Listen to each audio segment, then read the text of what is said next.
નમસ્કાર મિત્રો, સૌથી મોટા ખુશખબર ગુજરાત રાજ્યના 60 વર્ષથી 80 વર્ષ ઉપરના પેન્શનરો માટે 7 લાભ સાવ મફત જાહેર.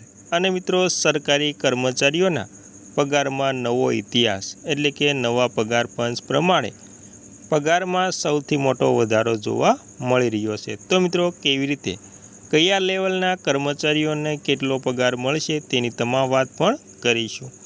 તો મિત્રો, સૌથી પહેલાં આપણે ગુજરાત રાજ્યના જે 60 વર્ષથી 80 વર્ષ ઉપરના છે તેમના પેન્શન અને તેમના માટે મળતા લાભોની વાત કરીશું. તો મિત્રો, તમામ વાત વિગતવાર જાણતા પહેલાં તમને એક નમ્ર વિનંતી છે કે તમે આપણી ચેનલમાં નવા હોય તો આપણી ચેનલને સબસ્ક્રાઈબ કરી લેજો અને મિત્રો, વિડીયો ગમે તો લાઈક પણ કરી દેજો. તો મિત્રો, પેન્શનરો અને ફેમિલી પેન્શનરો માટે ઇઝ ઓફ લિવિંગ વધારાના માનનીય પ્રધાનમંત્રી વિઝનને અનુરૂપ પેન્શન અને પેન્શનર્સ કલ્યાણ વિભાગ DOPPW ભારત સરકાર દ્વારા પેન્શન નીતિ અને પેન્શન સંબંધિત પ્રક્રિયાઓને ડિજિટલાઇઝેશન અને એક પ્રગતિશીલ પહેલો રજૂ કરવામાં આવી છે. આ ચાલુ પ્રસંગોના ભાગરૂપે માનનીય પર્સનલ જાહેર ફરિયાદ અને પેન્શન રાજ્યમંત્રી ડૉક્ટર જીતેન્દ્રસિંહ 23 ફેબ્રુઆરી 2026ના રોજ એડમિનિસ્ટ્રેટિવ સ્ટાફ કોલેજ ગુવાહાટીના આસામ ખાતે અન્ય કેન્દ્રીય સરકારી વિભાગો અને મંત્રાલયના સહભાગોથી DOPP દ્વારા આયોજિત 58મી પ્રી રિટાયરમેન્ટ કાઉન્સિલ વર્કશોપ એટલે કે PRCનું ઉદ્ઘાટન કરશે મિત્રો. અને મિત્રો, ત્યારબાદ આ વર્કશોપ ભારત સરકારના નિવૃત્ત થતા કર્મચારીઓના લાભ માટે યોજવામાં આવે છે અને તે પેન્શનરોના ઇઝ ઓફ લિવિંગની દિશામાં એક નક્કર પગલું છે. નિવૃત્ત થતા કર્મચારીઓ માટે સરળ સંક્રમણની સુવિધા માટે રિટાયરમેન્ટ બેનિફિટ નિવૃત્તિના લાભો CGSS cyber security investment model એટલે કે રોકાણના પ્રકારો portal integrated personal port family pension જેવા અને ડિજિટલ લાઈફ સર્ટિફિકેટ વગેરે પર વિવિધ સ્ત્રોત યોજવામાં આવે છે મિત્રો. અને મિત્રો, એવી અપેક્ષા છે કે આસામ રાજ્યમાં હાલમાં તૈનાત અને આગામી 12 મહિનામાં નિવૃત્ત થનારા અંદાજે 350 નિવૃત્ત થનારા કર્મચારીઓને આ પ્રી રિટાયરમેન્ટ કાઉન્સિલ વર્કશોપ પરથી મોટો ફાયદો થશે. PRC ઉપરાંત વિભાગ સ્ટેટ બેંક ઓફ ઇન્ડિયાના સહયોગથી બ્લક્સ એટલે બેન્કર્સ ઇન્વેસ્ટમેન્ટ પ્રોગ્રામ બેન્કેજ જાગૃત કાર્યક્રમનું આયોજન કરી રહ્યું છે. આ વર્કશોપ ઉદ્દેશ્ય કેન્દ્ર સરકારની કર્મચારીઓના સંદર્ભમાં વિવિધ પેન્શન સંબંધિત નિયમો અને પ્રક્રિયાઓ અંગે પેન્શન વિતરણ કરતી બેંકોને જાગૃતિ ફેલાવવાનો છે. 58મી PRC વર્કશોપ દરમિયાન પેન્શન વિતરણ કરતી બેંકોનું એક પ્રદર્શન પણ આયોજિત કરવામાં આવશે, જેમાં બહુવિધ બેંકો સક્રિયપણે ભાગ લેશે અને પેન્શન બાબતો પર તેમને શ્રેષ્ઠ પ્રોડક્શન પ્રદર્શિત કરશે. તમામ પેન્શન સંબંધિત બેન્કિંગ સેવાઓ સહભાગીથી ઉપલબ્ધ કરવામાં આવશે.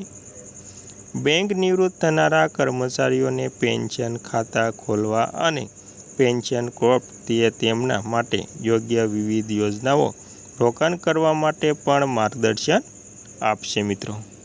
અને મિત્રો, ત્યારબાદ જોઈએ તો ઘણા રાજ્ય સરકારોએ પોતાના કર્મચારીઓને પેન્શનરોને મોટી રાહત આપી છે. મધ્યપ્રદેશ, મહારાષ્ટ્ર, પશ્ચિમ બંગાળ, કેરળ અને છત્તીસગઢ સરકારે મોંઘવારી ભથ્થામાં 3% લઈને 10% સુધીનો વધારાનો જાહેરાત કરી છે.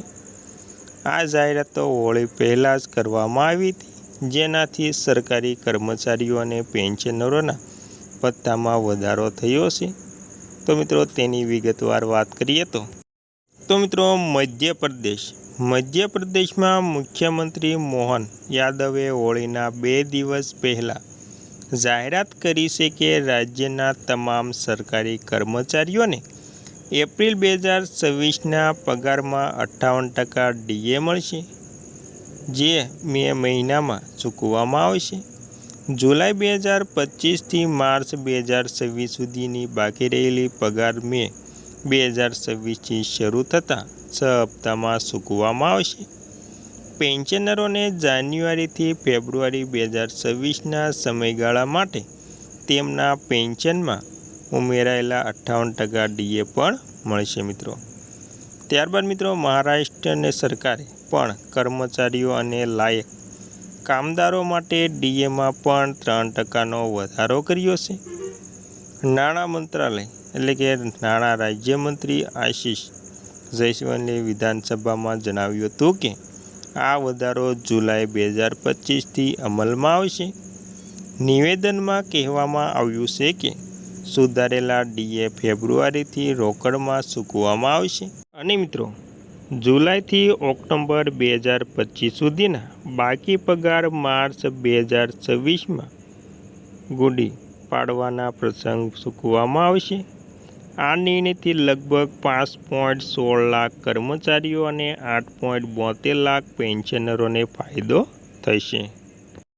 અને મિત્રો કેરળની વાત કરીએ તો કેરળ સરકારે મોંઘવારી ભથ્થામાં મોટો વધારો કરવાની જાહેરાત કરી તેને 25%થી વધારીને 35% કરી, જેનાથી રાજ્યના લાખો પરિવારોમાં ખુશીનો માહોલ છવાઈ ગયો છે.